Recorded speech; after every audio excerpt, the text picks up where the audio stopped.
Hello to ya. Hello. Oh, hello.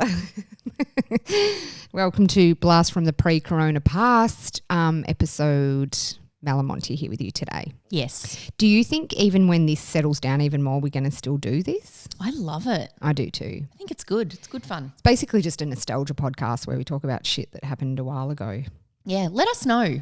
Yeah, what topics do you want us to cover? Well, we've done old TV shows, songs. Yeah, heaps, but I can't remember. No, neither can I. But I think books could be good. Like, oh, yeah. Yeah, books could be a good one. Books is good. What about, can we do a Dolly Doctor session where we read out old Dolly Doctor messages? Yes, we can. Let's do that too. Yeah, good one. So today is quite exciting. We're going to do urban legends. Oh, tell me you didn't live for these. Yeah. Did you watch the movie Urban Legend? Mate, that aeroplane crash scene at the start. Forget that. Oh, you know, they were going on a school trip and one of the boys that I think it was like the main character or whatever, he had a premonition that he could see him. Yes. Remember with the tray table and his tray table thing was broken anyway, and he could see the whole accident, like the plane ripped up, everyone was being burnt, like it was terrible. And he got off, then he woke up and then he was saying, he got off. Yeah. He was on the plane sitting there. He had this premonition. He got off and then a few of the other students got off. And then as they're watching in the background, the plane's going up and it blew up. That's right. But then the whole idea of the story was that everyone else had escaped death. Yeah, so they died from all these other urban legends. Like, very good. Very good. But yeah, I loved this stuff. Yes. I was mad for it. Yeah, I still do love it. I love a bit of a ghost story and stuff me like that. too. Me too. So we've chosen out a couple like ones that you will remember from back in the day that used to scare the shit out of you. Remember you'd be at a sleepover and you'd be like, someone's got to turn the light on. Yeah, I know. And it was always, so my cousin's best friend's mum, this really happened to her. I love it. I know. Okay.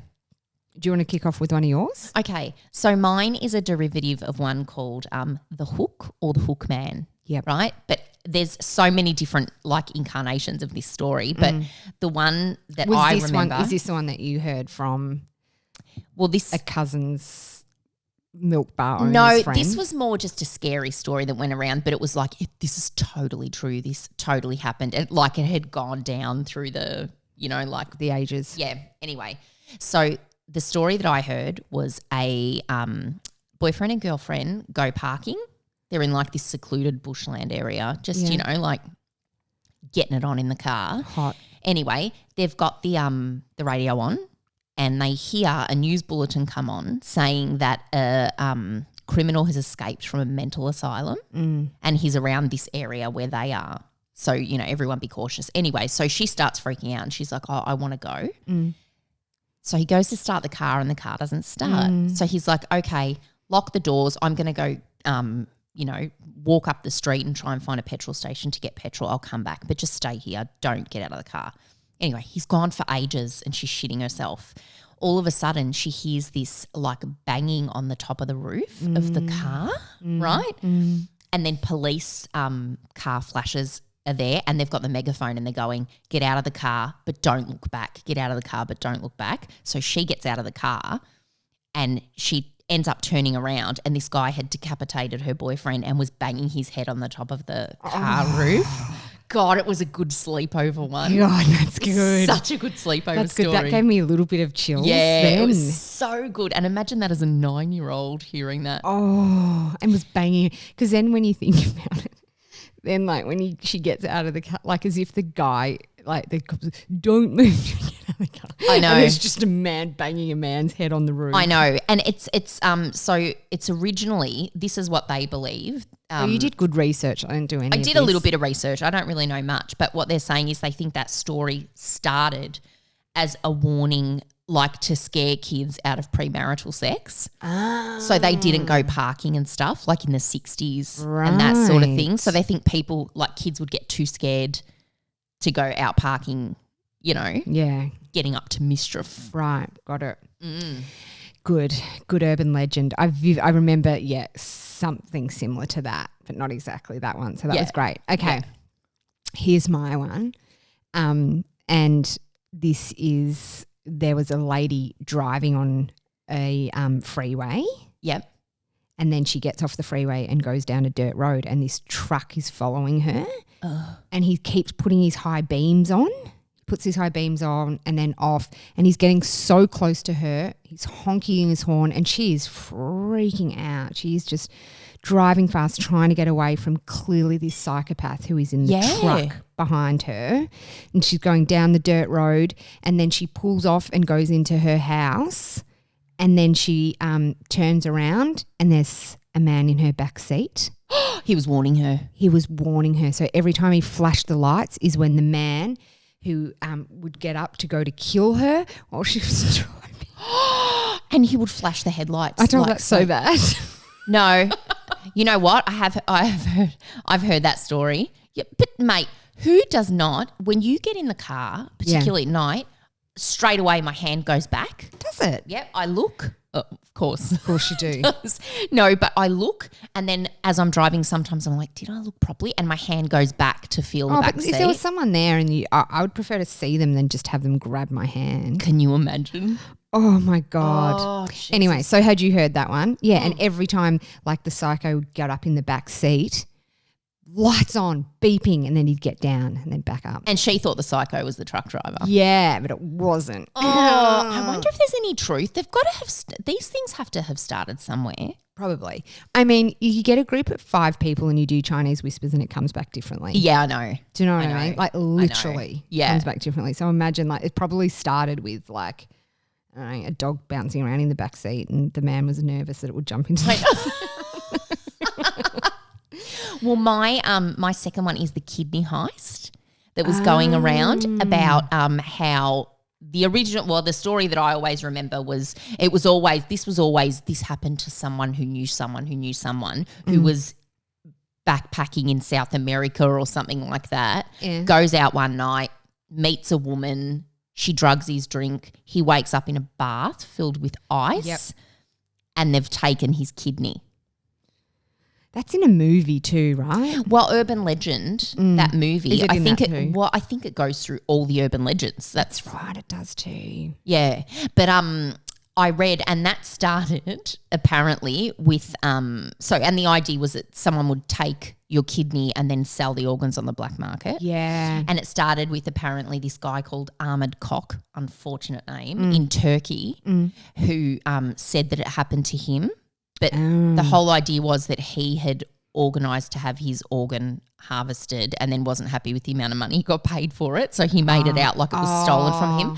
But when I read about it, they were saying that actually can't happen. Like it's such an intricate procedure to remove someone's kidney and make sure they don't. Yeah, like I thought that like I mean, and I guess this is an urban legend, but I thought it did happen in like third world countries quite a bit. I mean, also, can you imagine to keep the kidney at any healthy level of function, like how you would have to prepare it, like put it on ice. An esky. Remember there was that thing going around that people were carrying eskies full of ice to do it? Yeah. Because then, you know, like they say, I think they actually do that when they take people's organs out. They put them in ice. Like I don't know why I feel like that's actually done in medicine. Like I know, but it would be not just literally on a block of ice, surely, because it would freeze and then it might kill part of it if it's frozen. If we have any medical professionals listening, in the house. But yeah, they're saying like if someone was going to try and do that to you, like drug you, cut out your kidney, you'd die. Like they couldn't do it properly. Can you imagine waking up like that though? Oh my God, it'd just be so awful. There is so much awful stuff that can happen. I know. Isn't there? I know. Oh. I know. Okay. So I've got another one and I'm going to try and tell this right. And I was almost going to practice this without you because I haven't told it in ages. But do you remember there was one where, a psychopath escaped from a mental institution? I don't even know if you're allowed to call them that anymore. No. Well, asylums, they used to be called back in the day. Yeah. Yeah. But that was so creepy in itself. I know. I lived in Beechworth when I was younger. Oh, yeah?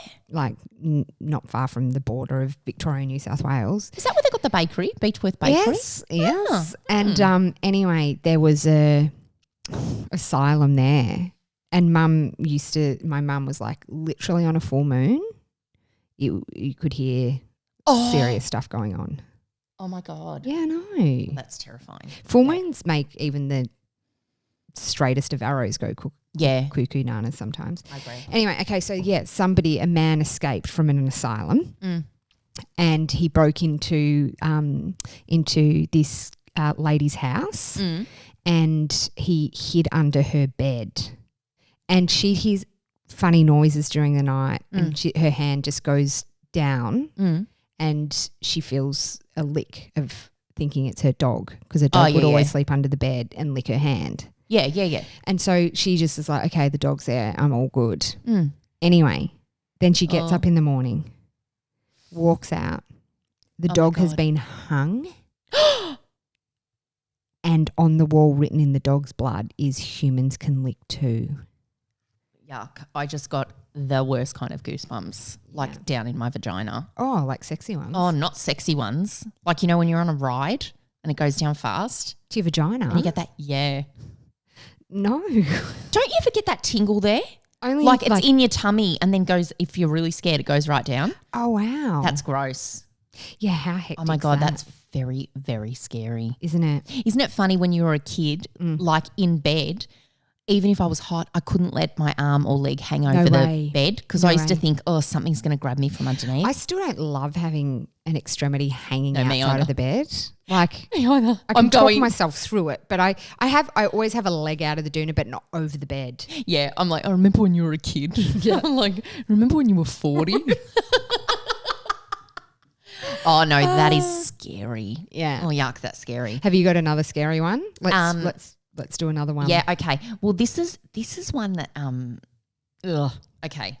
There's truth in this. It's not an actual scary story. It's just very unsettling. Right. It was going around ages ago that someone's uncle's grandma, whatever. They would uncle's grandma. That doesn't sound right because it'd be their grandmother too. Yeah, true. Okay. Anyway, that they would find out that they were buried alive. The idea that they would exhume the body and there were scratch marks. Yeah. Right? On the top of the coffin. Which makes me feel gross because it's wood going into nails too. Oh, yuck. Terrible, right? Anyway, this actually used to happen. Okay, I took some notes. Are you talking about the dead ringer? Do you know where dead ringer comes from? No. I'll tell you after that. Oh, okay. No, now I do because I've just looked at my notes. Hang on. So in the 19th century, a man named William Tabb recorded instances of premature burials. There were 149 instances of people being mistakenly pronounced dead because back then I don't think they embalmed bodies the way they do now. No, it would have been so different. It would have been dead, okay, bury them. And 219 close calls. So the 149 had been buried alive, right? 219 close calls, and his research led to the installment of safety coffins where a bell was attached to the inside. Yes. So if somebody woke, they could ring the bell and, alert somebody out there, hence dead ringer. Oh, I had no idea that's where dead ringer came from. So then why do we say if somebody looks alike, they're a dead ringer for each other? Do you know what I mean? Like that's when you use dead ringer. Yeah, it is. Yeah, I don't know. That's interesting. A heap of those sayings come from sinister things like that. Weird. I'll tell you a very, very unsettling story that is actually true. Like all of you. Is it true? I don't know. No, this is true. I'm not going to name it, but it was a really big funeral home in Melbourne.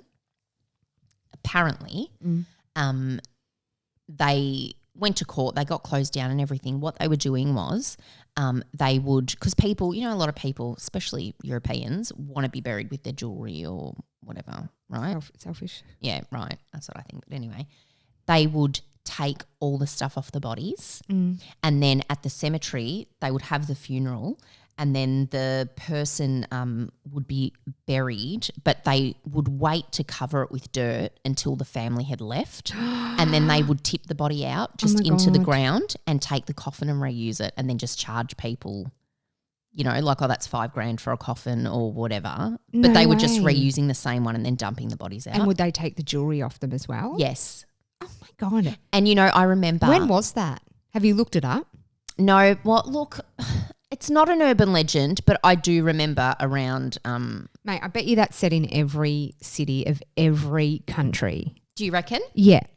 So it's not on Google. You're Googling it, it's not there. I can't find it on Google. Oh, no, but it's definitely true. Well, maybe it is another urban legend that I really did fall for. Yeah. But I do remember when my dad passed away, after leaving the cemetery, my uncle would not leave until They covered him. it was all covered. Wow. Because he was worried about that happening.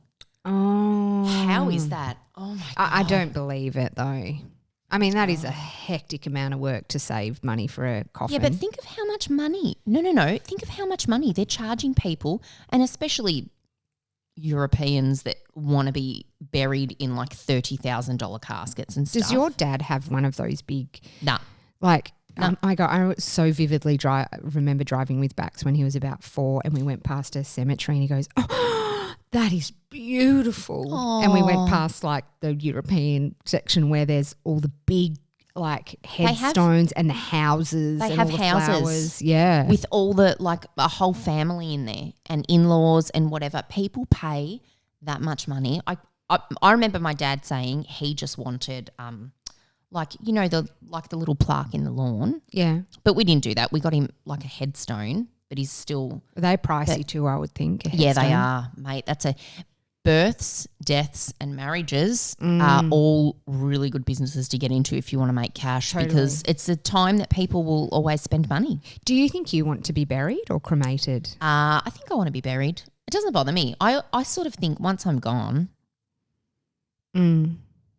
I hate the idea of, people like, oh, worms are eating me or whatever. It doesn't really bother me. I know. Compost myself. I know, it's so full on, isn't it? You don't really think about it, but you kind of have to. Like I'm going to have to. The other day, my dad's like, "Can you and your sister be the executors of the will? I want to keep it in the family." And I was like, "Of course."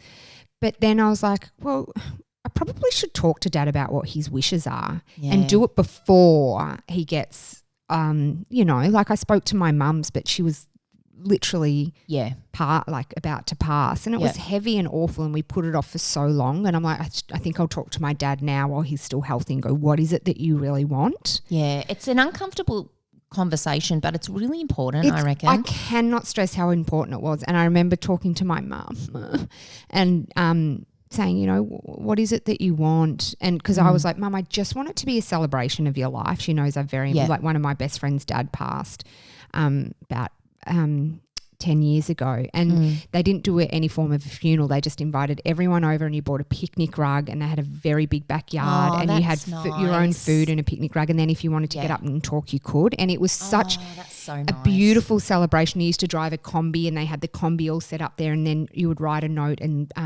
hang it to the tree, and it was that's so very different and so beautiful. And so I said to Mum, I just want a beautiful celebration for you. Your mum's funeral absolutely felt like that. Yeah. And she was like, but she said, yes, but you also do need to let people be able to mourn. And I was like, okay. I agree with that also. Yep, I totally get that. So then I was like, it's just so not my mum to do it in a funeral home or anything like that. So then when I found this beautiful space for her, I was like, this is it. Perfect. This is light and perfect, and we can see the ocean. And but my mum, because her and I were, just knew each other so well, she said, I know you can do what you want, basically. She's like, I want to be cremated, and I told her I want some of your ashes to mix in with some ink one day to do a tattoo and just have my mum with me all the time. That's a great idea. Have I not told you that? No. Yeah, and I've got one of her cards, like how your parents just write cards over here, and her kisses and hugs down the bottom. I'm going to get that put on me somewhere. That's with mum's ashes. Such a good idea. Yeah, but I just everything like that I was like, I just told Mum, and she's like, that's okay. And, but then when Mum passed, no one else knew. Like no one had that discussion with Mum. So I'm like, this is what she wants. And I even said to her, we even talked about flowers, and she's like, oh, just something pretty. And I said, I'll just choose them. And she's like, yep, great. And then I was like, Mum, this is my worst nightmare, chit-chatting, and you're not even going to be there. Like we had a discussion like that, God.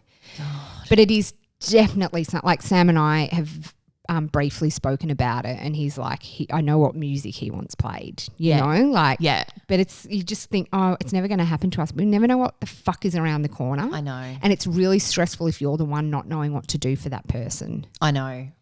God, speaking of music, you know, many times I hear a song, I'm like, I want this at my funeral. And Mark goes to me once, what, you want bloody A side and B side? You want a back-to-back bloody record played of all these songs? He goes, pick a couple and that's it. I'm like, all right.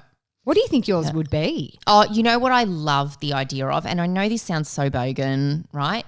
But I love the song Home Sweet Home by Motley Crue. And I'm like, I like the idea. I don't know it. You'd know it if you heard it. I'll put a bit in now. Yeah, you would definitely know it. God, this took a dark turn. Didn't it? Here we go. I already know I don't know it. You know I'm a dreamer, but my heart's of gold. I had to run away high so I wouldn't come home low. Just when things went right, it doesn't mean they were always Do not know it. Just take this song. Maybe the chorus. I can cut You'll it. never be left all alone. Take me to your heart, fill me in your bones. Is this the chorus? Just one more night, and I'm coming on this long and winding road. Imagine everyone's going. Oh, yeah. I'm on my way. I'm on my way. You know it. Yeah, I do. Home, sweet home. Oh, Tonight. I've got tingles. I know. It's very, very dramatic. Everyone will be playing. Oh, so me. Everyone will be playing air guitar. Yeah. We tried to get everyone to dance out of my nan's funeral. She was like, I want everyone to dance out. And we put on, come on, let's all get happy. Oh, that's so nice. And my sister and I awkwardly danced out and no one else did. Oh no, that would have been the worst. Yeah, look, I felt very vulnerable. Oh my God. Yeah, but I think it's very important to talk about that stuff. What about you? Do you have I don't a know song? what my song is. No, I really don't know. Just something that makes everyone fucking miserable and cry. Yeah, I know. Because you know what? Sometimes it's almost like, yeah, okay, it's got to be about what you want, but it's also more importantly about the people who were there, how they want to remember you. You know what I mean? Like, Yeah. but I reckon I totally believe the idea that whoever's passed away is there. Do you? Yeah, absolutely. Absolutely. Yeah, that's nice for you to think about things like that. I don't know. I still don't know. People are like, do you feel your mum? And I'm like, not yet. Like I feel the love. The love is very much still there, and I have a ring of hers that I cuddle all the time. And Yeah. sometimes I sometimes hug myself, which I think I've told you before. But Have you dreamt? I dream about her all the time. Do you? All the time. See, I find that the hardest. Sometimes I dream that I'm hugging my dad and I can Yeah. feel him hugging me, but then I wake up and I feel like shit. Yeah. I feel worse. Sometimes like I wish I hadn't had that dream. I know what you mean, but they're at the moment comforting for me. Like sometimes I literally the same will wake up and I was like, oh my God, I was cuddling mum the day after she passed. I woke up and we were cuddling and I was like, go back to sleep. I want to get back to sleep. I know, but you know what? I mean, But then sometimes some of the dreams are like really fucked up versions of the end. yeah, I know. Like going into hospital and hearing the diagnosis again and all of that. And they're the ones that are haunting to me. Yeah. Like I hate that so much. Yeah. I've got a friend of mine who lost her mum too, and I sometimes just message her being like, this is so fucked. Like, you know, when you just want to hear from somebody who knows what you're really going through kind of. And she said, are you dreaming of her? And I said, all the time. And she's like, and I said, do you dream about your mum? And she said, I occasionally do, but I can't get to her. So I'm calling her in my dream and I can't get through to her, or I'll go to a house and she's not there.